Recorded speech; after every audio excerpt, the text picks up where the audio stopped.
വയനാട് ദുരന്തത്തിന്റെ പശ്ചാത്തലത്തിൽ അടിസ്ഥാന സൗകര്യ വികസനങ്ങൾക്കായി ദുരന്ത നിവാരണ മാർഗരേഖ കൊണ്ടുവരുമെന്ന് കേന്ദ്ര വാണിജ്യ മന്ത്രാലയം. നിലവിൽ വൻകിട പദ്ധതികൾക്ക് മാത്രമാണ് ദുരന്ത നിവാരണ മാർഗരേഖ നിർബന്ധമുള്ളത്. ഇത് പരിഷ്കരിച്ച് നഗരവികസന പദ്ധതികൾക്കും നടപ്പിലാക്കുമെന്ന് കേന്ദ്ര വാണിജ്യ അന്താരാഷ്ട്ര വ്യാപാര വികസന വകുപ്പ് ഡയറക്ടർ SC കരോൾ പറഞ്ഞു. ദുരന്ത നിവാരണ പ്രവർത്തനങ്ങളിൽ ഉരുൾപൊട്ടൽ, വെള്ളപ്പൊക്ക സാധ്യതയുള്ള പ്രദേശങ്ങൾ, മണ്ണിന്റെ അവസ്ഥ തുടങ്ങിയവ മാപ്പ് ചെയ്യപ്പെടുന്ന PM ഗതിശക്തി മാസ്റ്റർ പ്ലാൻ വഴി എല്ലാ സഹായവും കേരളത്തിന് ലഭ്യമാക്കുമെന്ന് വാണിജ്യ മന്ത്രാലയത്തിന്റെ അറിയിപ്പ്.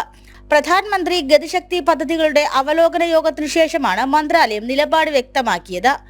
വിഴിഞ്ഞം തുറമുഖം കേരളത്തിന് മാത്രമല്ല രാജ്യത്തിന് മുഴുവൻ ഗുണകരമാണെന്നും വിഴിഞ്ഞം പദ്ധതിയുടെ ഗുണം ദക്ഷിണേന്ത്യൻ സംസ്ഥാനങ്ങൾക്ക് ലഭിക്കാൻ പദ്ധതി തയ്യാറാക്കേണ്ടതുണ്ടെന്നും കേന്ദ്ര വാണിജ്യ അന്താരാഷ്ട്ര വ്യാപാര വികസന വകുപ്പ് ഡയറക്ടർ SC കരോൾ പറഞ്ഞു. The export which is going to happen through this port is not going to be confined just to Kerala, right? It's going to be for entire country.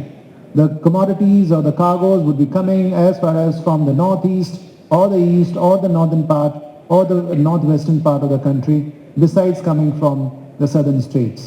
So it's going to be an international port for sure, right? And definitely a national port, and just not going to be a state port.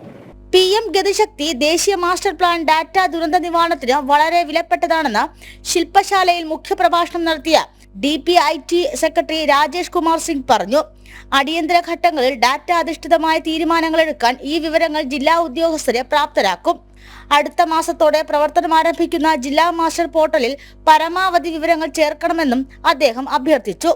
എറണാകുളത്തെ traffic നിയന്ത്രണത്തിനായും വിഴിഞ്ഞം അന്താരാഷ്ട്ര തുറമുഖത്ത് multi model connectivity നടപ്പിലാക്കുന്നതിനും വിജയിച്ച മാതൃകകൾ ശില്പശാലയിൽ വിവരിച്ചു.